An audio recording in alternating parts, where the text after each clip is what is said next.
જેઓ road show થકી અહીંથી પસાર થવાના છે અને કેવા દ્રશ્યો આપ જોઈ રહ્યા છો, કેવો ઉત્સાહ છે લોકોમાં?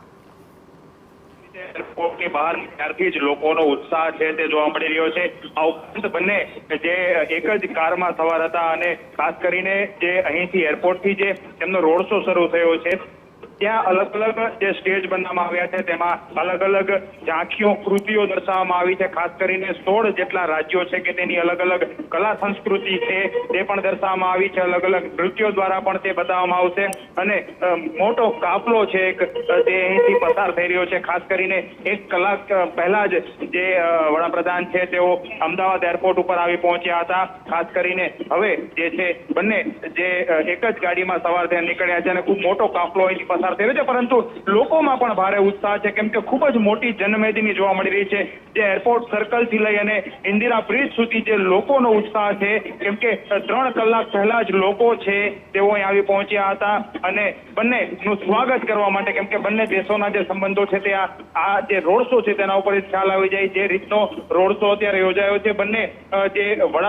બંને છે તેઓ લોકોનું અભિવાદન ઝીલી રહ્યા છે અને ખાસ કરી અને આ ધીમે ધીમે કાફલો છે તે આગળ વધી રહ્યો છે।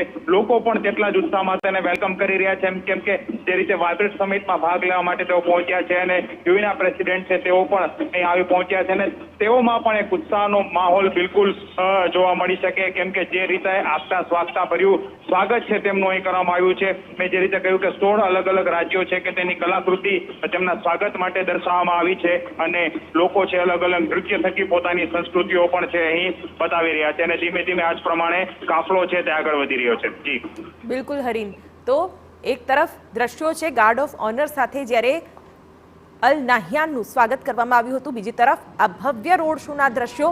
રોડ શો એટલા માટે મહત્વપૂર્ણ કારણ કે લોકો કે જે બપોરથી રાહ જોઈ રહ્યા છે એક ઝલક જોવા માટે અને વડાપ્રધાનની લોકપ્રિયતા કેવી અકબંધ છે લોકોની વચ્ચે તે પણ આ રોડ શો થકી જોવા મળશે।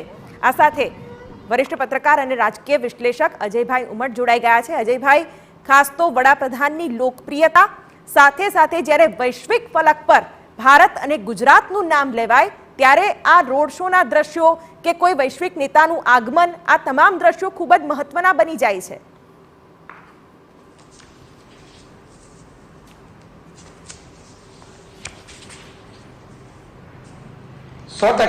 શિવાની, હકીકત એ છે કે મોહમ્મદ બિન જાહેદ અલ નાયાન જે છે એ ક્રાઉન પ્રિન્સ તરીકે તો ભારતની મુલાકાત અનેક વખત લઈ ચૂક્યા છે, પરંતુ નરેન્દ્ર મોદી વડાપ્રધાન બન્યા ત્યારબાદ એ બંને વચ્ચેની જે બોડી કેમિસ્ટ્રી છે એ ખાસી ડેવલપ થઈ છે। અને બીજું કે અત્યાર સુધી ભારત અને યુનાઇટેડ અરબ અમીરાત વચ્ચેના જે સંબંધો હતા એ બાયર અને એક સેલર રિલેશનશીપ હતી। દાખલા તરીકે ભારત જે છે એમની પાસેથી પેટ્રોકેમિકલ અને કેમિકલ ડાઈઝ ઇન્ટરમીડિયરીઝ એ બધું ખરીદતું હતું, પરંતુ હવે છેલ્લા 3-4 વર્ષથી હું જોઈ રહ્યો છું જ્યારથી વડાપ્રધાન નરેન્દ્ર મોદી 35 વર્ષ બાદ ઇન્દિરા ગાંધી બાદ વડાપ્રધાન નરેન્દ્ર મોદીએ પહેલી વખત 2015માં અબુધાબીની અને યુનાઇટેડ અરબ અમીરાતની મુલાકાત લીધી અને ત્યારબાદ બંને દેશો વચ્ચેના સંબંધો એટલા બધા સુદૃઢ થયા છે કે આજે રિન્યુએબલ એનર્જી જેને આપણે બિન પરંપરાગત સૌર ઉર્જા કહીએ છીએ એમાં,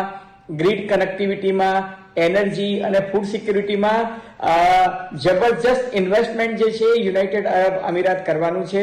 વડાપ્રધાન નરેન્દ્ર મોદીની મુલાકાત બાદ 2017માં એ ભારત સરકારમાં પ્રજાસત્તાક દિનના આપણા ચીફ ગેસ્ટ પણ રહી ચૂક્યા છે અને વડાપ્રધાન નરેન્દ્ર મોદી જે છે એ ડિસેમ્બરમાં COP28ની જે સમિટ થઈ હતી એના માટે અબુધાબી ગયા હતા। એ પહેલા એ આપણા દેશમાં આવ્યા હતા અને અત્યારે એ ભારતમાં આવ્યા છે અને ફેબ્રુઆરીમાં વડાપ્રધાન નરેન્દ્ર મોદી અબુધાબીમાં જવાના છે BAPS સ્વામિનારાયણ સંસ્થાના મંદિરના ઉદ્ઘાટન માટે। એટલે ટૂંકમાં બંને દેશો વચ્ચેના સંબંધ જે છે બહુ સુદૃઢ થયા છે।